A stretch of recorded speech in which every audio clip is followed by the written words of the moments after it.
Hello, this is Johnny Cycles and welcome to another Commander update. This time I'm highlighting the changes I made to my Hydra Tribal deck with Zaxara the Exemplary as its commander. If you're unfamiliar with the deck, you can read all about it on my website, cyclesgaming.com. The commander, Sultai colors, 4 mana, 2/3 with Death Touch. You tap it to add 2 mana of any one color. And then this is the key part, whenever we cast a spell with X in its mana cost, we get to create a 0/0 green Hydra creature token, then put X +1/+1 counters on it. So yeah, super fun commander, super powerful enabler for Hydras, which have a ton of X spells.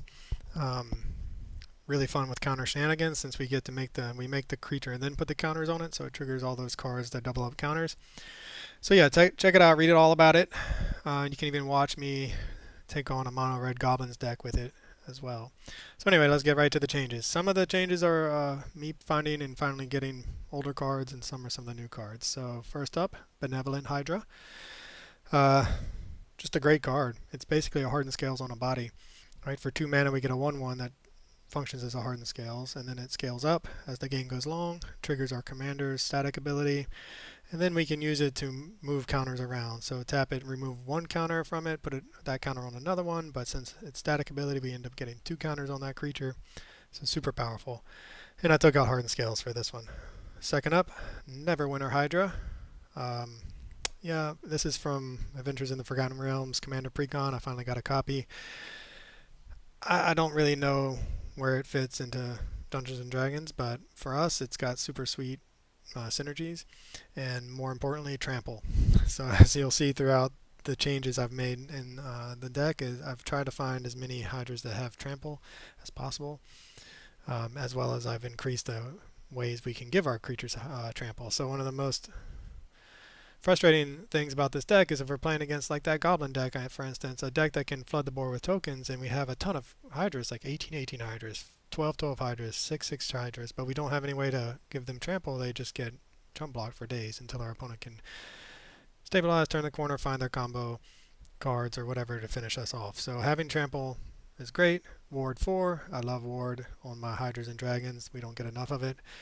The double X, we can cast it as early as with 4 mana, turn 4, and make a 6/6 out of it. And if we have other, for instance, Benevolent Hydra out, it would be a 7/7. I took out Villainous Wealth. Yeah, I love Villainous Wealth, and I think this is the best deck for Villainous Wealth, to be honest. We make a ton of mana, we get a Hydra out of it, and I have played it before. I have resolved Villainous Wealth before and just had a great time with it, a couple times actually. So it's okay to take out. I've had my fun with it. The reality is it's often just a dead card in our hand. If we have a opening 7 with Villainous Wealth, it might as well just be a mull to 6. Late game in the right spot, it can win us the game, but you never know. Still, it's really fun, and I wouldn't blame you for keeping it in. But I took it out for the Neverwinter Hydra. Next up, Managorger Hydra. I talk about this in the original article as one that I think I ought to include. It's got trample, first of all, and we want creatures that just have trample on them already. We do play like 5 or 6 ways to give things trample. It's a static ability on enchantments and whatnot, but having a creature with trample already is super powerful. Also, it gets out of control. I mean, it's a must-answer threat. By the second or third turn it's been on the battlefield, it should already be an 8/8, because it triggers when we cast a spell, and it triggers whenever anyone else casts a spell. In a 4-person game, by the time it's your turn again, it could be an 8/8. So yeah, that's the main reason. 3 mana must-answer threat.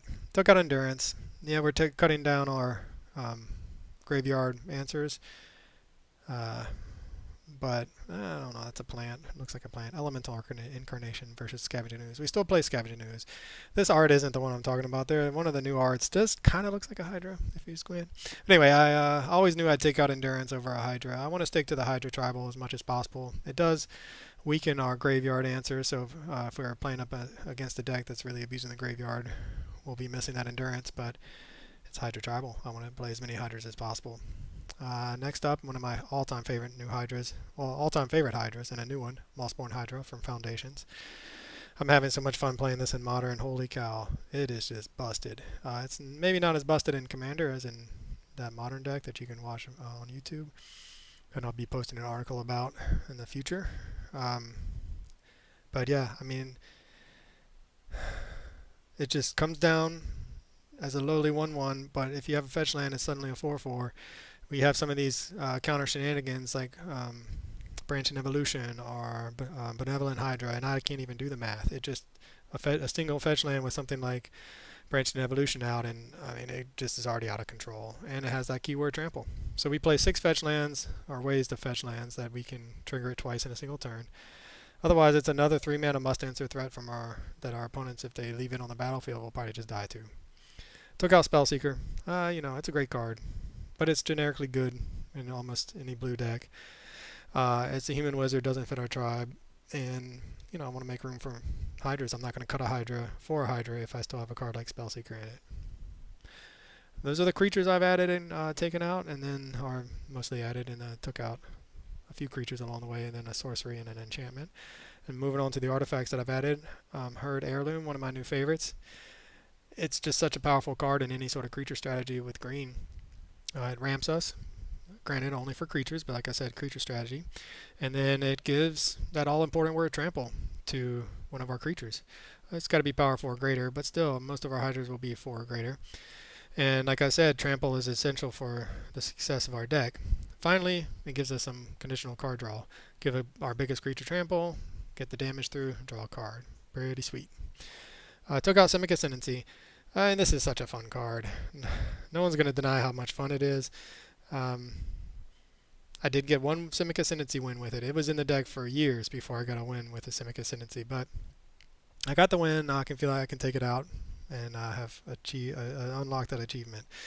I wouldn't blame you for keeping it in, though, because it's super fun. Finally, the Earth Crystal, our first and only Final Fantasy card that I've added to my commander decks. Green spells cost 1 less to cast, so a little bit like an Emerald Medallion. Hardened Scales effect, or not even Hardened Scales, Branching Evolution effect, excuse me, we get double the counters if we put a counter on. And then Leyline of Abundance type of effect, 6 mana, we get to distribute 2 +1/+1 counters among 1 or 2 target creatures. So that essentially means we get to put 2 +1/+1 counters on 2 creatures thanks to its static effect. So yeah, welcome to Power Creep. 3 types of cards in a single one. For 4 mana, we get an Emerald Medallion, Branching Evolution, and a part of a Leyline of Abundance, essentially. Yeah, Leyline of Abundance puts a counter on each of our creatures for 8 mana, but in a lot of games, this ability will be enough. We don't need to put them on all. Putting them on 2 is enough. So yeah, I'm excited to see this card in action. Even in a 3-color deck, I think it's powerful. I think all of our Hydras have green in them. There's not a single non-green Hydra in the deck, so that's what we're most interested in getting the value out of here. Plus the static ability of Branch and Evolution, that gives us like, I don't know, now 3 ways of doubling up counters on the creatures we cast. So yeah, I think this is going to be really good. And I took out Cyclonic Rift, another generically powerful card. I don't know. I mean, we all know how powerful this is. If you cast it first overload cost, you're basically going to win the next turn. Cast it at the end of your opponent's turn, bounce all their things, swing in for lethal. You're at least taking out one player, right? If not all of them. I'd rather take out one of these generically powerful cards for something synergistic, as I read about in my Commander Philosophy, which you can read about there. And this is one that really synergizes well with our deck. Does take down, reduce some of the power level, some of the game-ending threats that Cyclonic Rift gives us. But I think overall it synergizes too nicely with what we're trying to do to not put it in and to leave in something like Cyclonic Rift, which is just doesn't really synergize. It just is a win game. I win the game card. So now there are still some Hydras out there that we could find room for that I'm leaving out. I read about some of these in the main article, the original article. 1 Hydra Omnivore, 6 mana, 8/8. Whenever it deals combat damage to an opponent, it deals that much damage to each other opponent. If I played more for a 4-person commander, I could see maybe finding room for this, but it's lacking that keyword of trample. So even then, it's a 6 mana, 8/8 that can get jump blocked. Colony Hydra, really powerful, 8/8 with trample for 8 mana, but if you're paying 8 mana for it, you're not doing it right. But that is one reason I'm not including it in the deck. A lot of times you will have to pay 8 mana for it. And having 8 green in a 3-color deck is kind of tough. And other times we might only have 2 or 3 creatures out, and then that's 5 green, and that's a lot to ask for a 3-color deck. Whiptongue Hydra, man, look at that art. Look at that flavor text. Everything about it is amazing. 6 mana, 4/4 with reach, blows up all flyers when it enters the battlefield, then gets counters for each flyer destroyed that way. I mean, I won't fault you for putting this card in your deck. I'm leaving it out mostly because For a while I had it in my elf deck. I know that doesn't fit the tribe. I since took it out, but I needed a way to deal with flyers. Um, so I kind of was reluctant to put it in this deck. But also I feel like we can just kind of power through the flyers with all of our big beaters on the ground, especially when they have trample. You noticing a theme yet? More Hydras and more trample. So hopefully we won't need a way to kill flyers. But if your meta has a lot of like angels or dragons or whatever, I could see finding room for this. Otherwise, for us, it's a lot of times will be a 6-mana 4/4 with reach. Finally, Rin's Run Hydra. I think this one's a really sweet um, card that I could totally find room for, and I may still. 1 green and X, so it triggers our commander's static ability, has reach, and is with a plus X +1/+1 counter, so it synergizes with our counter shenanigans. And finally, it gives us a little bit of a combat trick where we can discard it. Yeah, we're paying a lot for it, but then we put counters on a target creature so it can survive combat, triggers our counter shenanigans, and so forth. I can see taking out maybe Hooded Hydra or Genesis Hydra. I thought I had already taken out Genesis Hydra. I even mentioned that in the article leading that I wrote for the gameplay of this versus goblins, but it's still in the deck, and I still love it. But it will, there is a chance that we'll whiff, or we'll find only X spells for my Genesis Hydra. So I don't want to cut it, to be honest. I still like it, but if you did cut it, I wouldn't blame you. All right, so that's it for my commander update for Zaxara, the Exemplary Hydra Tribal. Let me know in the comments what you think. Am I forgetting any Hydras? Have you ever tried to build a Zaxara Exemplary deck without a single Hydra in it, where you're just really trying to take advantage of X spells and the Hydra tokens you get are just the gravy, or maybe even the win con? If you have, let me know in the comments how it goes. I'd love to see a deck list. Otherwise, thanks for reading. Thanks for watching.